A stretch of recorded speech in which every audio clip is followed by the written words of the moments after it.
Yang perlu kita mengerti adalah setiap hari dalam hidup ini, apapun yang menjadi harapan hidup kita, Tuhan sudah punya jawabannya. Kapan Tuhan mau kasih jawabannya, itu terserah Tuhan. Jadi kalau kita ngerti prinsip ini, kita akan jadi orang yang merdeka. Karena jawaban atas semua harapan kita itu ada 4.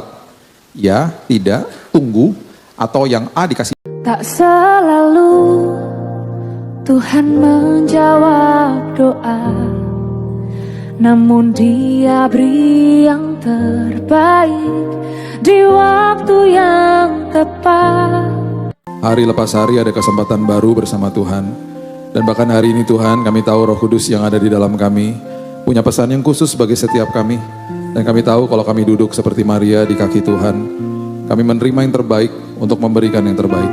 Terima kasih Bapak yang baik, kami mengucap syukur dan kami percaya Roh Kudus yang berbicara. Di dalam nama Tuhan Yesus kami berdoa, kita sama-sama katakan amin, amin, amin, amin. Silakan duduk, shalom. Oke. Ada sebuah prinsip firman yang menjadi kerinduan saya supaya kita mengerti sebagai orang Kristen, karena ada perbedaan yang sangat besar antara orang agama Kristen dengan orang Kristen. Orang agama Kristen adalah orang yang seringkali terjebak di dalam ranah agama. Dia akan seringkali mengejar jawaban doa. Tetapi orang Kristen yang adalah pengikut Kristus, dia akan kejar penyertaan Tuhan selagi menunggu jawaban doa. Itu adalah sesuatu yang perbedaan yang sangat mencolok dan banyak pengalaman indah itu terjadi di dalam sebuah penantian akan jawaban Tuhan.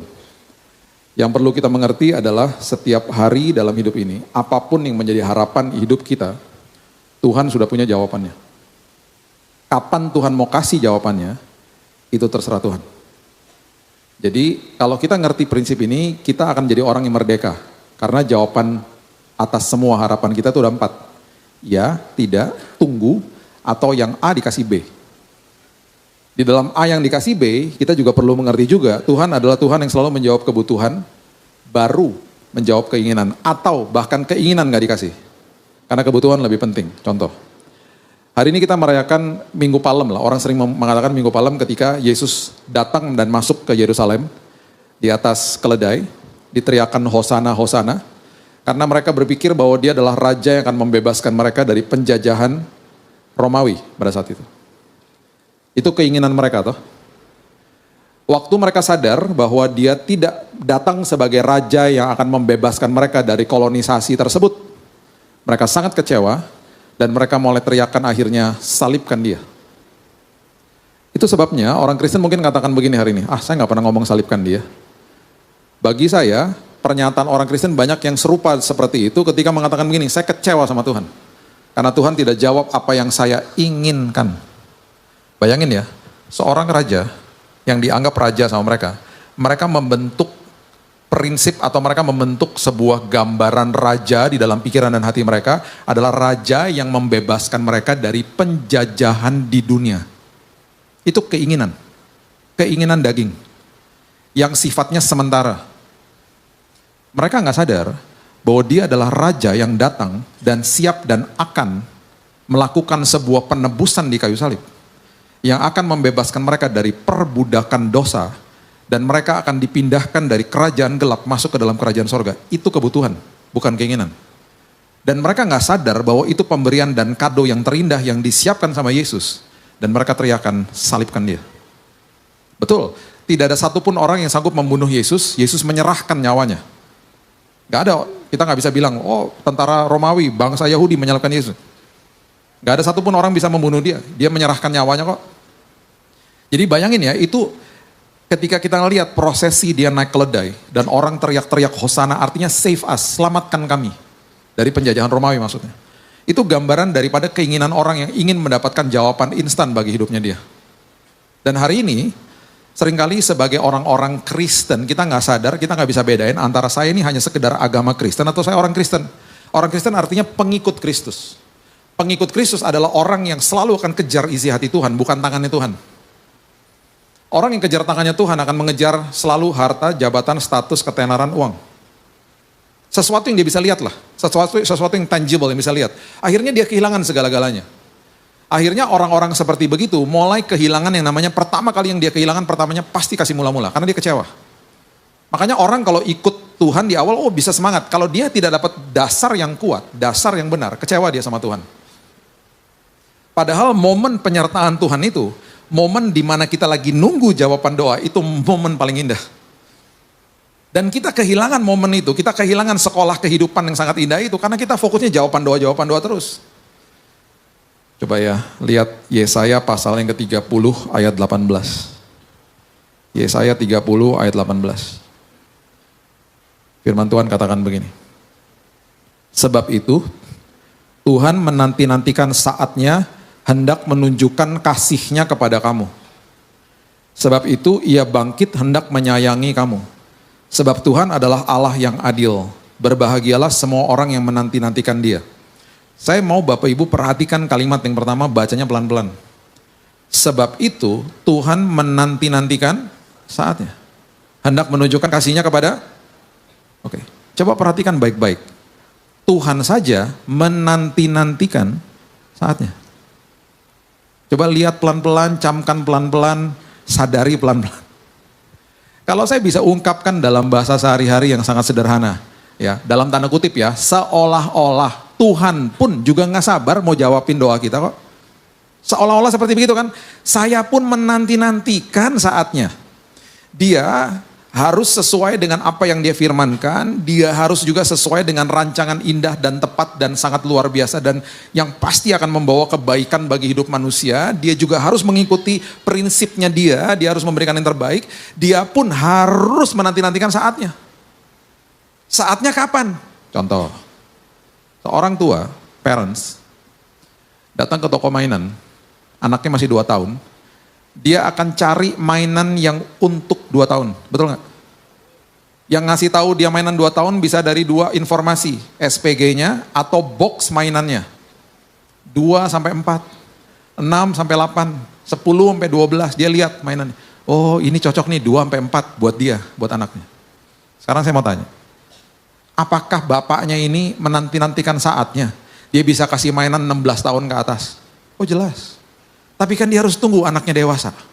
Dia nggak bisa kasih mainan 16 tahun ke atas buat anak 2 tahun, dia rusak sama tuh anak.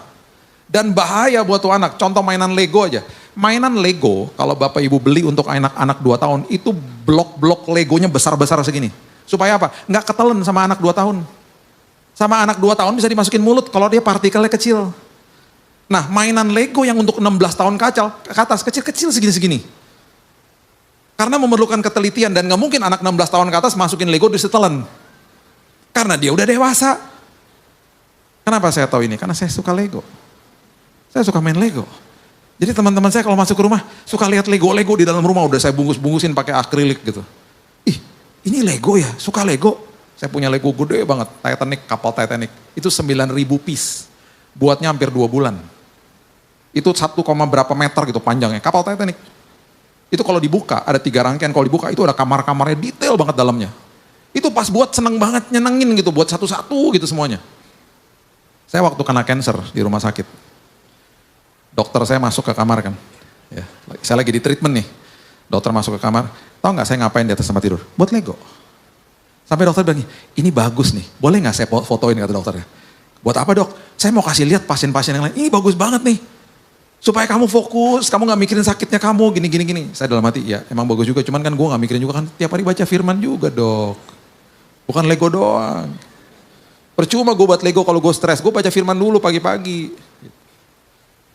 Terus, semua orang tua pasti kan mikirnya gini, satu hari nanti, saya akan bisa kasih mainan yang sebesar ini, atau yang semahal ini. Karena dia menanti-nantikan juga saatnya anaknya jadi dewasa. Tuhan juga gitu, dia menanti-nantikan saatnya. Nah saatnya itu tergantung responnya kita kepada sebuah proses. Reaksi itu gak sama merespon loh. Contoh ya, reaksi itu sesuatu yang seringkali kita gak pikirin. Karena kita bereaksi. Kita disakiti nih sama orang. Reaksi kita apa? Sakit hati. Sakit hati itu normal Bapak Ibu. Karena orang bisa sakit hati kapan aja. Orang ngomong kasar sakit hati. Sama seperti kita jatuh sakit gitu. Kita gak bisa kontrol. Nah itu namanya reaksi. Respon itu adalah sesuatu tindakan yang kita sudah pikirin. Suatu tindakan yang sudah kita renungkan. Nah, jadi responnya kita setelah itu, kita bisa untuk memilih untuk tidak kepahitan. Sakit hati nggak bisa dikontrol, kepahitan bisa dikontrol. Makanya Alkitab bilang apa? Jangan sampai kamu menumbuhkan akar kepahitan. Supaya kamu nggak mencemarkan dan tidak merusuhkan orang di sekitarmu.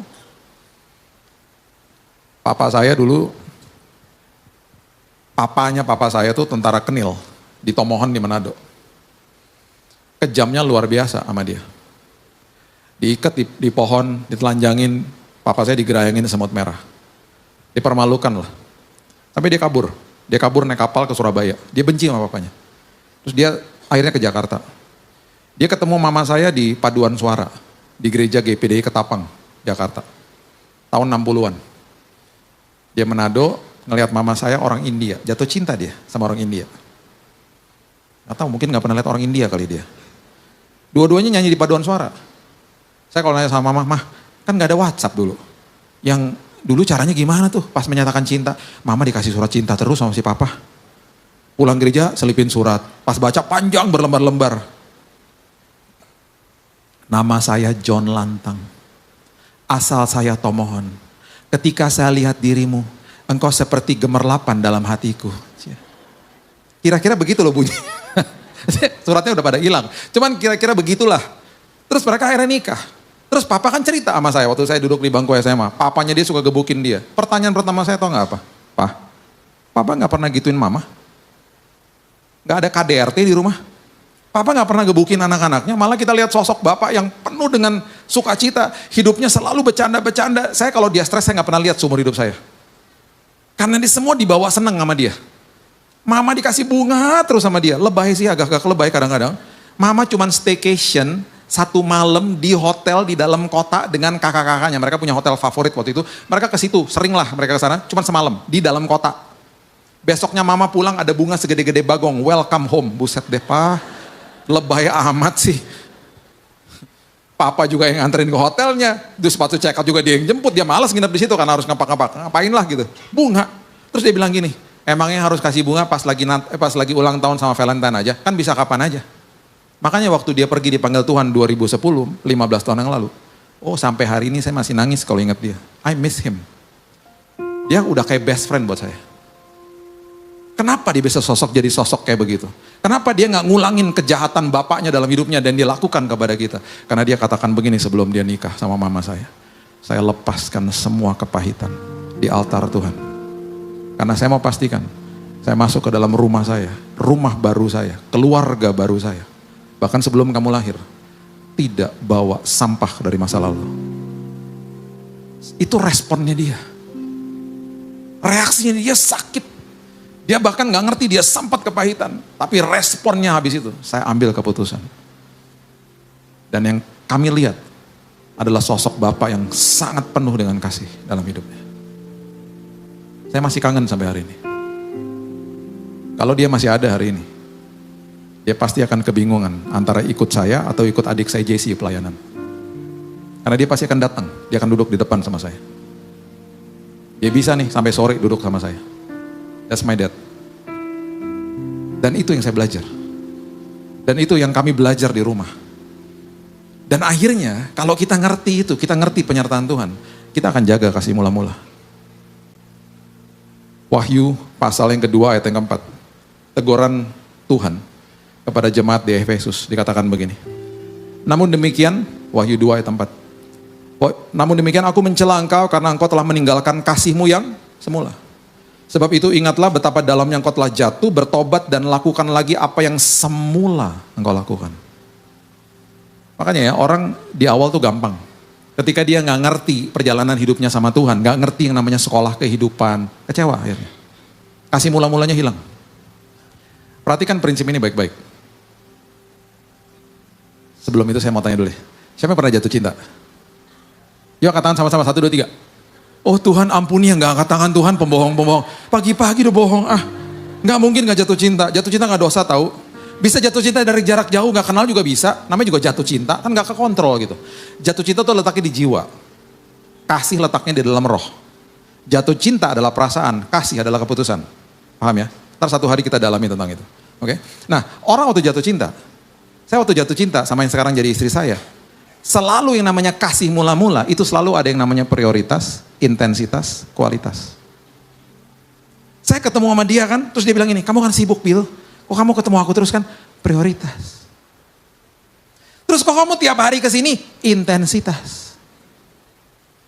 Terus kalau bapak ibu lihat orang-orang yang lagi di rumah makan atau di food court yang lagi ngobrol, lagi makan, terus dua-duanya begini nih.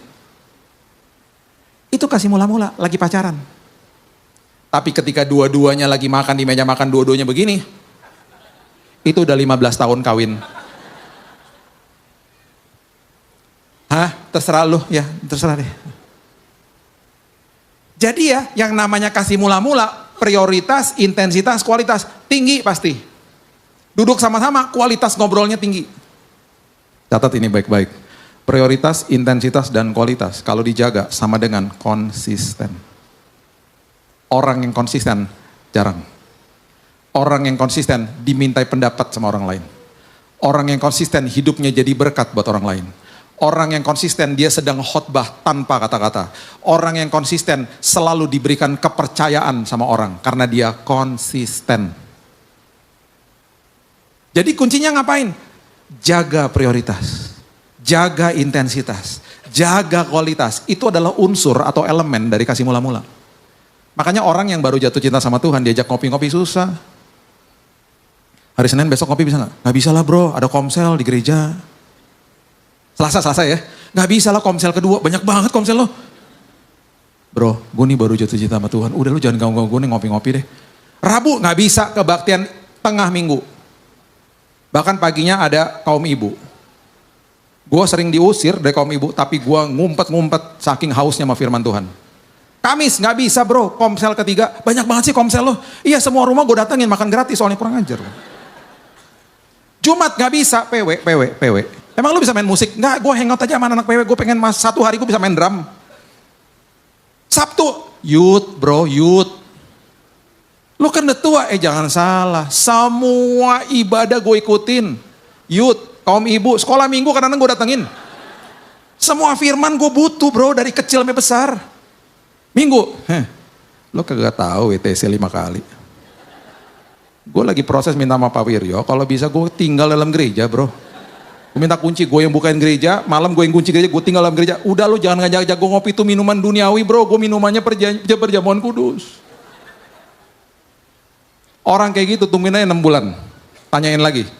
Ngopi bisa gak? Bisa lah, gue fleksibel mas sekarang. Lah katanya lu sibuk di gereja, udah gampang. Ibadah cuma sekali aja cukup lah. Kasih mula-mulanya hilang. Saya gak bilang kita harus ke gereja tiap hari, cuman itu gambaran orang di awal tuh semangatnya tinggi. Makanya kasih mula-mula tuh harus dijaga. Kasih mula-mula bisa gampang luntur ketika kita ngejarnya jawaban doa, gak ngejar penyertaan Tuhannya, gak ngejar pengalaman sama Tuhannya. Makanya sekarang anak-anak udah besar-besar, saya masih telepon-teleponan sama istri saya masih bukain pintu untuk dia. Kadang-kadang saya di luar kota telepon dia karena semua udah diomongin juga bingung ngomong apa. Halo, terus kita diem-dieman. Cuma mau dengar suaranya aja. Ya udah oke, bye, I love you, udah selesai. Ntar berapa menit lagi, berapa jam lagi telepon lagi, halo. Terus diem-dieman lagi. Karena bingung mau ngomongin apa, semua udah diomongin. Cuman saya kangen aja pengen denger suaranya dia. Jaga kasih mula-mula. Udah gitu ya sekarang nih ya. Kita nggak mungkin nggak ada badai. Badai itu diterima sama dua rumah. Yang satu didirikan di atas pasir, yang satu didirikan di atas batu. Dua-duanya kena badai. Badai itu sebenarnya adalah sekolah kehidupan. Badai itu adalah sebuah kelas. Kalau lagi ada badai ya, jangan kabur dari badainya. Kalau lagi ada badai, jangan keluar dari badainya, jangan bolos dari kelasnya. Ya, coba kasih lihat ya contoh ya. Coba lihat ya, Markus pasal yang keempat, ayat 35, coba lihat. Baca ya, Markus 4, ini saya kasih perbedaannya nih. Markus 4 ayat 35. Pada hari itu, waktu hari sudah petang, Yesus berkata kepada mereka, marilah kita bertolak ke seberang. Yesus yang ngomong kita bertolak ke seberang. Kalau Yesus ngomong bertolak ke seberang, marilah kita bertolak ke seberang, kan itu keluar dari mulutnya ya. Udah pasti mereka sampai ke seberang. Kan dia yang ngomong.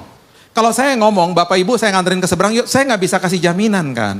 Tapi kalau Yesus yang ngomong marilah kita bertolak ke seberang, udah pasti sampai ke seberang dengan selamat. Pertanyaan saya sekarang, Yesus tahu nggak akan ada badai? Jelas dia tahu. Dia tahu nggak dia akan tidur di buritan di kapal itu karena dia sebagai manusia lelah. Sebagai manusia dia lelah, dia capek, dia lapar juga.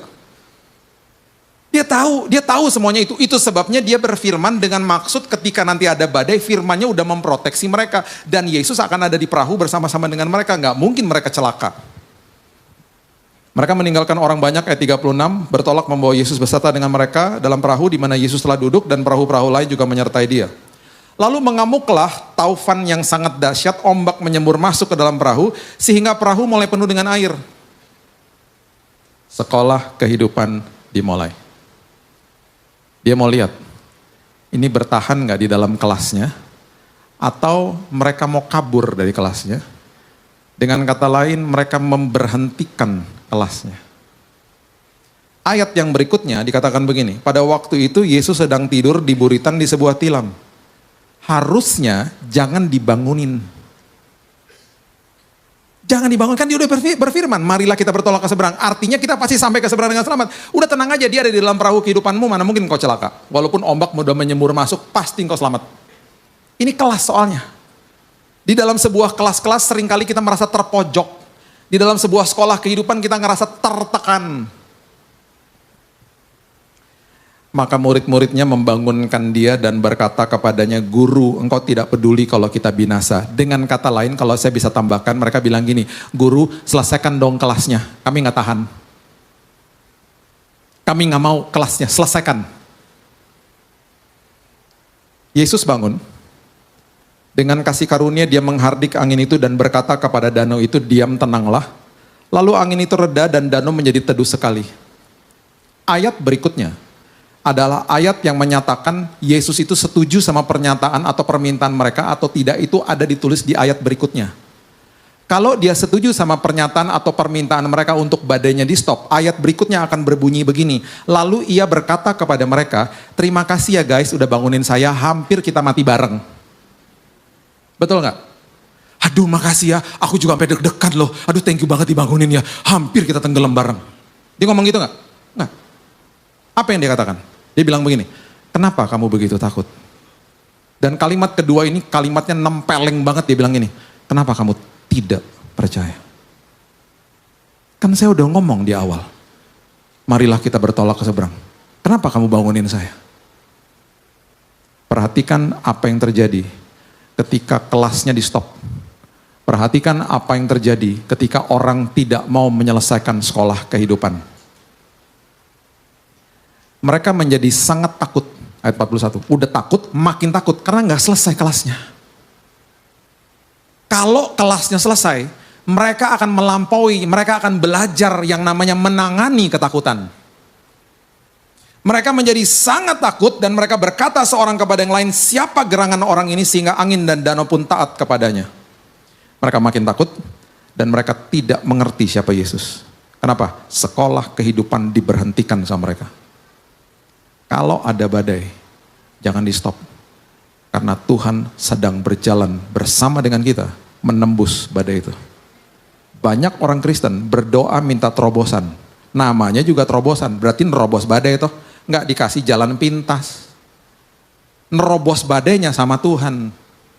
Sebelum nerobos badai, Tuhan selalu ajarin terobosan dulu di dalam sini. Baru kamu bisa nerobos. Terus dia selalu bilang apa? Dia katakan apa? Kalau kita baca di entire New Testament, semua perjanjian baru. Ketika Roh Kudus diberikan, tidak pernah sedetik pun aku tinggalkan kamu. Kita mau lewatin padang gurun kayak, mau lewatin yang namanya lembah kekelaman kayak, mau lewatin terowongan gelap kayak, semuanya dipegang tangan kita sama dia. Gak pernah sedetik pun, apapun dan siapapun yang sanggup memisahkan kasihku kepadamu. Gak ada. Jadi kalau ngelewatin badai sama dia, itu dia lagi banyak banget ngajarin kita. Cuman banyak orang gak mau ngelewatin itu karena dikejar jawaban doanya. Mereka kehilangan momen intim sama Tuhan. Mereka kehilangan momen di mana mereka bisa bertumbuh secara rohani, menjadi karakter yang tahan uji. Mereka kehilangan momen-momen itu akhirnya. Coba lihat Matius pasal yang ke-12. Matius pasal yang ke-14 ayat 22. Matius 14 ayatnya yang ke-22. Ini sama juga lewatin badai, cuma perhatikan apa yang terjadi. This is so amazing. Ini dua perbedaan yang luar biasa. Dikatakan begini, sesudah itu, ayat 22, Yesus segera memerintahkan murid-muridnya naik ke perahu dan mendahulunya ke seberang. Sementara itu ia menyuruh orang banyak pulang. Ia juga yang menyuruh mereka ke seberang toh. Kalau dia yang suruh, walaupun dia nanti gak akan ada di perahu ini, ya ketika dia yang suruh, pasti sampai ke seberang dengan selamat kok. Yesus yang suruh kok. Yesus yang mengendalikan hidup kita kok, dia yang suruh ke sana kok. Setelah orang banyak disuruhnya pulang, Yesus naik ke atas bukit untuk berdoa seorang diri. Ketika hari sudah mulai malam, ia sendirian di situ. Perahu murid-muridnya sudah beberapa mil jauhnya dari pantai, diombang-ambingkan gelombang karena angin sakal mulai badai ini ya. Kira-kira jam 3 malam datanglah Yesus kepada mereka berjalan di atas air, sekolah kehidupan dimulai, kelas dimulai. Ini kalau kita lihat kronologisnya ya, dari mereka berlayar sampai jam 3 pagi itu sekitar 6 jam loh. Alkitab tidak mendokumentasikan berapa beratnya gelombang, cuma mereka di badai itu hampir 6 jam. Pelajaran pertama, dia lagi ngasih tahu sama mereka, saya mengatasi badai hidupmu, saya bahkan berjalan di atas gelombang gelora yang luar biasa. Pelajaran pertama, perhatikan respon daripada murid-muridnya. Gak pernah sekalipun mereka minta badainya diberhentikan. Tetapi Yesus berkata kepada mereka, ketika murid-muridnya melihat dia, dikatakan begini, berjalan di atas air, mereka terkejut dan berseru, itu hantu, lalu berteriak-teriak karena ketakutan. Habis lihat mujizat terjadi, ketakutan. Sekolah kehidupan dimulai, kelas demi kelas dimulai. Kelas ketakutan dimulai. Udah gitu dia ngomong begini, Yesus berkata kepada mereka, tenang, aku ini jangan takut tuh tenang aja gitu. Belajar, mereka belajar nih. Menangani ketakutan. Mereka belajar, akhirnya kita juga harusnya belajar hari ini. Takut itu normal, hidup dalam ketakutan tuh gak boleh. Karena janji Tuhan udah ada 7.000 lebih dalam firman Tuhan. Takut tuh normal, kita kalau gak takut juga bahaya. Takut itu adalah sebuah reaksi yang baik sebenarnya. Makanya kalau tiba-tiba ada api di rumah, ada rasa takut kan kita segera bertindak. Ketika ada api di rumah dan gak ada rasa takut, kita kan bahaya. Ada api tuh, api, seru juga ya, biarin aja gitu. Ya bahaya lah. Ada api kita padamkan, makanya ada rasa takut. Tapi hidup di dalam ketakutan gak boleh. Gak bisa lah di dalam Tuhan. Serahkan semua kekhawatiranmu kepada aku dan lain sebagainya. Okay? Lalu Petrus berseru dan menjawab dia, Tuhan apabila engkau itu, suruhlah aku datang kepadamu berjalan di atas air. Karena dia lihat mujizat, dia mau mengalami mujizat. Kata Yesus, datanglah. Maka Petrus turun dari perahu, berjalan di atas air mendapatkan Yesus. Di tengah-tengah badai, mujizat terjadi. Karena kelasnya gak di stop. Saya dirawat di lantai 8 waktu itu. Di awal-awal 2 bulan perawatan saya. Singapore General Hospital. Itu lantai kemo. Itu lantai yang setiap hari saya dengar orang nangis, orang menjerit, orang mau bunuh diri. Karena lantai kemo. Orang mati tiap hari. Pintu kebuka, depan kamar saya lagi menjerit-menjerit karena keluarganya baru meninggal. Jadi saya lihat dan saya dengar tiap hari. Sebelah kamar saya kena kanker paru. Batuk gak habis-habisnya 24 jam. Saya dengarnya capek. Sampai saya tumpangin tangan di tembok. Tuhan, belas kasihanmu Tuhan, sembuhkan dia. Besoknya batuknya hilang, saya senang. Suster masuk, saya bilang gini, kondisinya membaik ya. Saya udah gak dengar batuknya. Meninggal Pak tadi pagi. Saya gak berani doain orang lagi habis itu. Udah membaik, dokter bilang terapi jalan ya Pak, udah lama nih gak jalannya panjang. Saya pegangin alat infus sama kemo jalan di hall, lantai 8 sama istri saya. Tiba-tiba teman saya suster keluar dari sebuah kamar, pegangin perutnya. What happened? Saya tanya gitu, apa yang terjadi? Saya ditendang sama pasien. Kenapa? Dia meronta-ronta. Kenapa? Dia lagi buka jendela, mau loncat, mau bunuh diri. Sampai tangannya harus diborgol di tempat tidur. Oh gelap, itu lembah kekelaman. Itu padang gurun yang mengerikan saat itu. Lihat, dengar, lihat, dengar. Kalau saya bilang gini, udah deh nyerah aja deh. Selesai saya gak akan pernah bisa kenal dia dengan lebih baik lagi. Setiap hari, doa saya dan istri saya begini, kita mulai hari dengan gini. Tuhan, terima kasih buat hari yang baru. Tuhan, terima kasih, Engkau sudah menanggung semua penyakitku di kayu salib. Tuhan terima kasih, aku terima ya Tuhan kesembuhan, walaupun aku belum lihat. Tuhan terima kasih buat sekolah kehidupan, buat badai yang berat ini Tuhan. Selama perjalanan ini Tuhan, ubahkan aku, ubahkan istriku, ubahkan kedua anakku. Biarkan mujizat demi mujizat terjadi. Makanya ketika orang datangin saya Ketika saya disembuhkan Tuhan, dapat mujizat Tuhan. Orang bilang ini, Bill, lu dapat mujizat kesembuhan, lu kan divonis mati sama dokter 3 bulan. Mujizat kesembuhan? Bukan. Lah, lu kan sembuh? Bukan. Mujizat yang gue terima adalah gue, istri gue, dan kedua anak gue diubahkan Tuhan. Itu mujizat. Kesembuhan, yang namanya kesembuhan, itu bonus. Itu bonus. Kesembuhan, Tuhan tinggal balikin tangan, tek, sembuh kita. Dia udah siapin gak buat saya kesembuhan itu? Ketika saya di hari pertama berseru, oh jelas dia udah siapin. Apapun jawabannya lah. Jawaban doanya disembuhkan. Disembuhkan secara fisik ya. Mau meninggal mati kepada Tuhan juga, itu juga sembuh. Ya.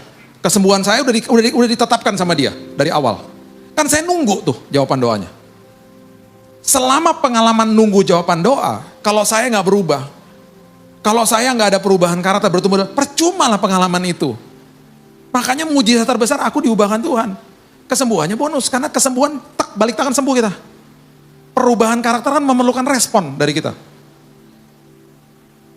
Makanya jangan di stop soal kehidupannya. Mujizat terjadi. Yesus bilang datang, Petrus turun dari perahu, berjalan di atas air mendapatkan Yesus. Jadi Petrus ini ya, mau ngomongin apa juga, dia sempat berjalan di atas air. Jadi kalau waktu itu mungkin dia diceng-cengin sama temannya, lu nyangkal Yesus, lu pernah jalan di atas air enggak? Gue pernah, lu kagak pernah kan gitu. Dia pernah disempet loh jalan di atas air, walaupun jalan sebentar. Ketika dirasanya tiupan angin, takutlah ia mulai tenggelam lalu berteriak, Tuhan tolong aku. Badainya masih ada. Segera Yesus mengulurkan tangannya memegang dia dan berkata, hai orang yang kurang percaya, mengapa kau bimbang? Dari takutlah, dari bimbang lah, satu-satu kelasnya selesai. Gak pernah sekalipun murid-muridnya bilang ini, Tuhan selesaikan badainya. Lalu mereka naik ke perahu. Dan angin pun reda. Izinkan saya tambahkan. Reda karena Yesus yang meredakan, bukan atas permintaan murid-muridnya. Udah waktunya reda, Tuhan redain. Selesai. Berarti apa? Sekolahnya selesai. Kelasnya selesai. Sesuai waktu. Gak ada yang bolos, gak ada yang kabur, gak ada yang minta memberhentikan kelasnya. Gak ada, semuanya selesai. Perhatikan ayat yang berikutnya. Perbedaannya dengan yang tadi kita baca. Orang-orang yang ada di perahu, ayat 33, menyembah dia dan berkata, sesungguhnya engkau anak Allah. Yang tadi mereka gak ngerti siapa dia. Yang ini mereka paham, engkau anak Allah. Di dalam sebuah sekolah kehidupan, di dalam sebuah badai, ujung daripada itu, Tuhan mau kita kenal dia dengan lebih baik lagi. Dia kenal kita 100%, pertanyaannya kita kenal gak sama dia? Makanya ada perjalanan iman. Makanya hari ini, kalau dia berdiri di sini, dia ngajakin saudara misalnya ke Singapura, ya, naik pesawat atau jalan kaki 1 bulan, pasti yang milih, semuanya pasti milih naik pesawat lah. Tuhan ngapain jalan kaki? Misalnya saya sama salah satu, saya ketemu orang misalnya ya. Saya ketemu sama dia, sebelah-sebelahan duduk di pesawat, on the way ke Singapura 1,5 jam nyampe. Paling-paling saya cuma nanya tegur-teguran misalnya, apa kabar? Kayaknya pernah lihat deh di WTC ya. Oh iya apa kabar gitu. Terus ngobrol-ngobrol, kepotong sama tidur, kepotong sama makan. Sampai di Singapura tuker-tukeran nomor HP. Bukan tuker-tukeran HP, tuker-tukeran nomor HP. Sampai di Jakarta, ketemu lagi 1 hari. Kan kenalan, cuman sekedar kenalan kan, 1,5 jam udah nyampe soalnya. 1 hari ketemu di sebuah mall. Terus saya ngeliatin dia dari jauh, saya sama istri saya misalnya, bro, ingat gak gue Billy Garuda botak Singapura? Oh iya, apa kabar gitu. Terus saya kasih tau sama istri saya, itu aku pernah duduk bareng sama dia di pesawat. Statusnya apa? Kenal. Sekarang bayangin, saya sama dia jalan kaki ke Singapura. 1 bulan baru nyampe. Lewatin tol Merak nih sini. Kita karena budget terbatas, jadi bawa ransel, isinya tenda, kornet, Indomie. Lewatin Selat Sunda, Lampung, terus jalan Palembang, Jambi, apa segala macam tuh ke atas. Lewatin Bangka Belitung, Kepulauan Riau, Batam, sampai Singapura, lewatin ferry, naik ferry, 1 bulan baru nyampe. Di hari pertama waktu jalan kaki sama dia juga pasti kenalan dulu dong hari pertama kan. Hari kedua udah 24 jam sama-sama kan gak mungkin kenalan lagi. Bro, siapa nama lo kemarin? Maaf nih karena gue botak jadi nguap semua nih. Memorinya menguap. Nggak gitu, besoknya udah nggak nanya-nanya nama lagi. Besoknya hari kedua, hari ketiga udah 24 jam bareng-bareng sama dia. Kita udah ngomongin masa lalu. Ngomongin pergumulan hari ini. Ngomongin harapan masa depan. Makin dalam toh ngomongnya kan. Terus ngelewatin apa? Suka dan duka sama-sama. Ngelewatin lapar sama-sama. Ngelewatin Indomie tinggal satu makan berdua sama-sama. Ngelewatin banjir sama-sama misalnya. Setelah 1 bulan saya jalan sama dia. Ketika saya datang di hadapan saudara misalnya hari ini. Saya nggak mungkin kenalin orang sebagai kenalan saya. Saya kan ngomong apa? Bapak Ibu, kenalin ini sahabat baru saya. Karena saya kenal dia luar dalam 1 bulan bareng dia. Tuhan nggak akan ajak kita cepat-cepat. Dia akan ajak kita jalan kaki sama dia. Dan ketika kita berteriak, Tuhan terowongan gelap Tuhan, ujungnya aja nggak kelihatan. Tenang, kan jalan sama saya. Tuhan lembah kekelaman gelapnya luar biasa, tenang kan jalan sama saya. Setelah udah dilewatin semuanya, dia bilang gini, coba nak kamu lihat ke belakang. Kita lihat ke belakang, saya lihat ke belakang. Terus pertanyaan kita apa? Kok bisa ya Tuhan aku lewatin itu? Dia ingetin lagi, kan sama saya. Di ujung perjalanan itu kita akan katakan begini, makasih ya Tuhan, aku mengenal Engkau dengan lebih baik lagi. Terima kasih buat perjalanan iman ini Tuhan. Itu yang dia mau. Itu arti daripada penyertaan Tuhan. Esensinya luar biasa. Kitanya diubahin Tuhan. Dan ketika itu terjadi, makanya kalau tadi ayat yang tadi perahu itu bertolak ke seberang, kalau itu yang naik jemaatnya WTC, pasti ayatnya gak berbunyi begitu. Karena pasti gak ada jemaat yang bangunin Yesus. Di pertamanya masih sama. Betul gak? Marilah kita bertolak ke seberang. Yesus bertolak bersama dengan jemaat WTC. Kalau kita bisa khususkan lagi, yang jam 9. Nah loh. Ketika ombak menyembur masuk, masih sama tuh. Nah ayatnya mulai berubah di situ. Jemaat WTC bergandengan tangan, mereka berteriak, jangan bangunkan Yesus. Gitu pasti ayatnya. Ada satu jemaat yang berteriak, bangunin, gila aja lo, mati ntar kita. Kenapa dia berteriak gitu? Karena dia jemaat napas. Apa itu napas? Natal sama Paskah doang. Ntar minggu depan dia nongol tuh, Paskah. Bilang hai sama dia ya. Hai apa kabar gitu. Sampai ketemu ya nanti Christmas ya gitu. Dia tuh berteriak karena gak ada imannya. Oh semua berteriak, semua katakan jangan bangunkan dia. Dan akhirnya perahu itu sampai ke seberang dengan selamat. Walaupun ombak udah menyembur masuk. Di situ baru Yesus bangun dan dia katakan apa? Wahai jemaat WTC, besar imanmu, dahsyat engkau. Beda. Kenapa? Kelasnya selesai. Nggak ada yang memberhentikan kelasnya. Makanya ya kalau ada badai ngucap syukur aja. Prinsip saya gini selalu. Apapun jawaban doa. Kalau mungkin hari itu kita terima dan kita gak suka. Mungkin ya, mungkin kita gak suka secara manusiawi. Mungkin kita bisa gak suka. Saya selalu mau kasih nasihat begini. Ngucap syukur aja. Karena satu hari kita akan sadar bahwa apapun jawaban doa pasti membawa kebaikan bagi kita. Pasti. Karena yang kasih adalah Tuhan yang maha tahu, maha hadir, dan maha kuasa. Kita enggak. Kita enggak maha tahu. Kita sok tahu ya. Itu yang terjadi akhirnya. Ya. Jadi, jadikan ini sebuah prinsip kehidupan ini.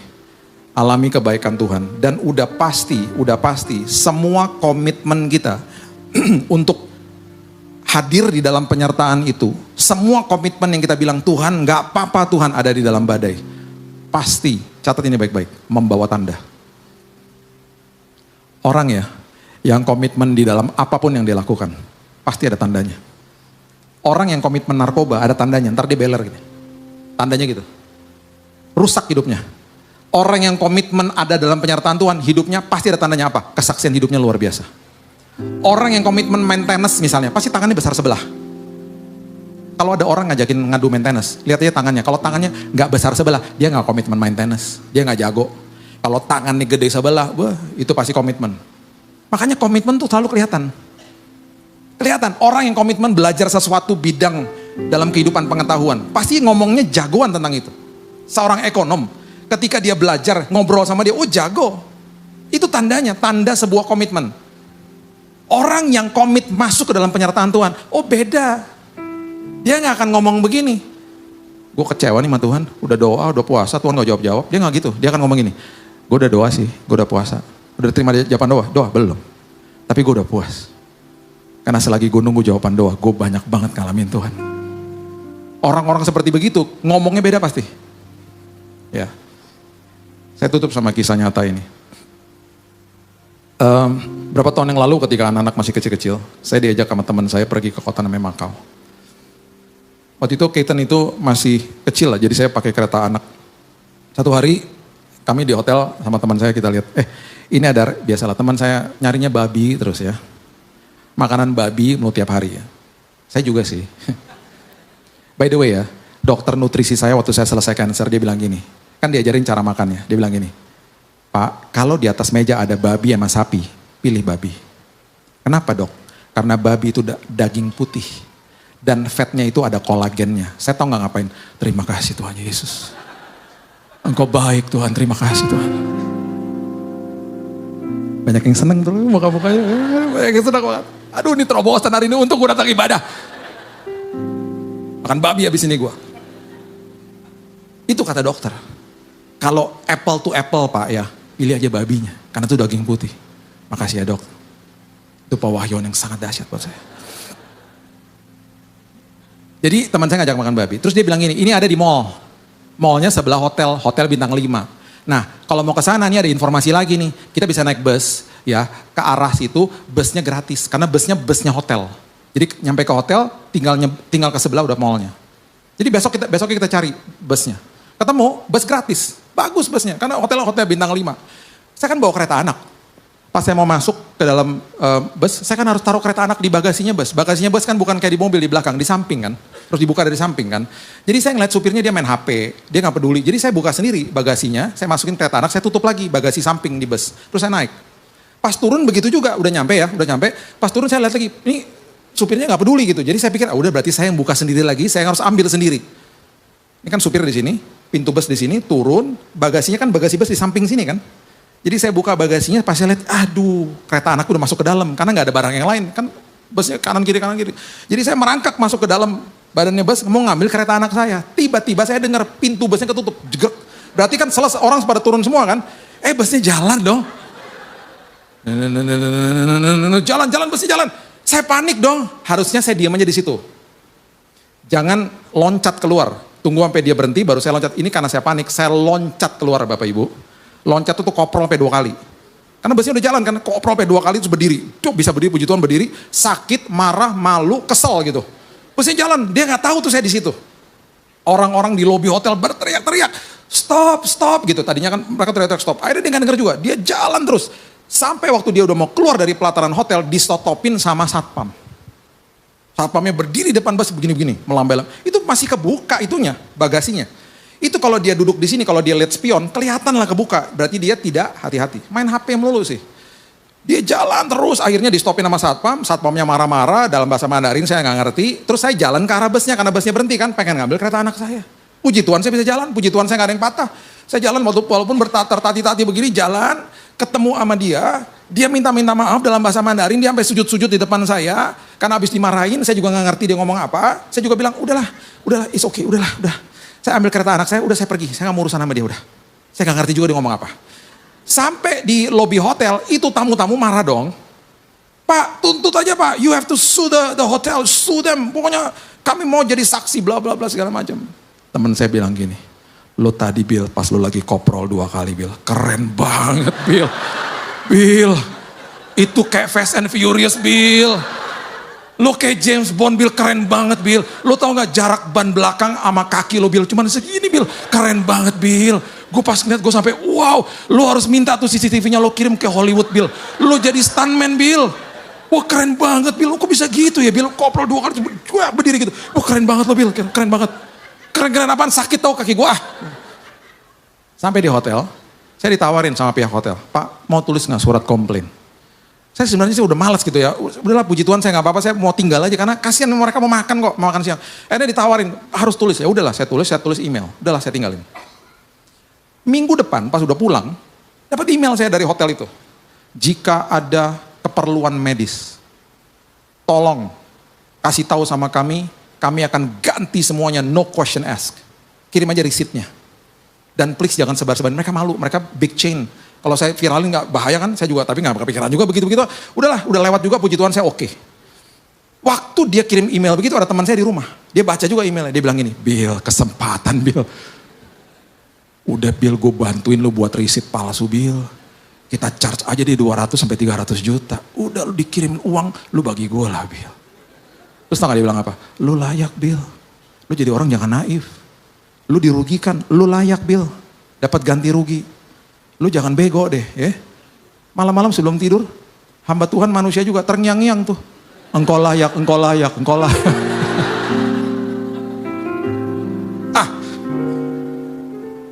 Iblis benar tuh. Saya nggak mungkin begitu. Saya balesin emailnya. Saya bilang ini, udahlah, I'm okay, saya nggak mau ada urusan lagi. Mereka merasa bersalah. Mereka bilang itu supirnya udah kami skor, udahlah saya nggak peduli juga. Mereka bilang, udah nih kalau mau kami kasih voucher, you can stay for free. Saya udah nggak mau balik ke hotel itu. Ngapain juga ke sana? Tapi maksudnya gini, ini jadi kesaksian toh. Orang yang ikutin penyertaan Tuhan, nggak ambil shortcut dan lain sebagainya, pasti hidupnya penuh kesaksian. Saya tutup sama ini.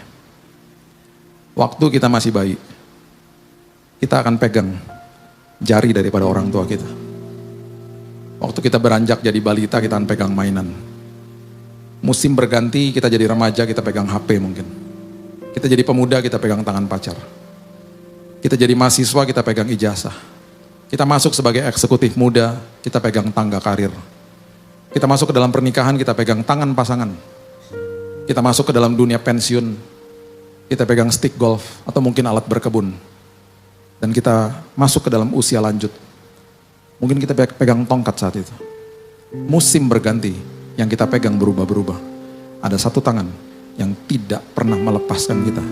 Tangan itu adalah tangan Tuhan. Pegang tangan dia. Musim berganti, nikmati penyertaan Tuhan. Karena dia adalah Allah Immanuel. Di dalam penyertaan Tuhan, perkara besar terjadi. Jangan berhentikan kelasnya. Belajarlah sebaik-baiknya. Hidupmu diubahkan Tuhan. Dapat kado terindah, jadi kado buat orang lain. Berikan tepuk tangan kita untuk Tuhan kita. Bapak yang baik, terima kasih Tuhan buat hari ini, mengucap syukur buat kebaikan Tuhan. Terima kasih buat sekolah kehidupan. Terima kasih buat badai.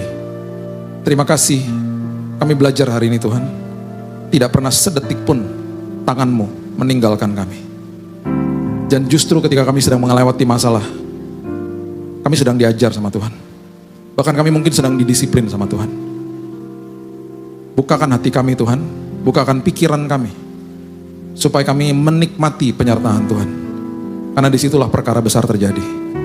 Dan setelah kelasnya selesai, kami bisa nyatakan, aku kenal Engkau dengan lebih baik lagi Tuhan. Engkau Allah Elohim, Engkau pencipta langit dan bumi.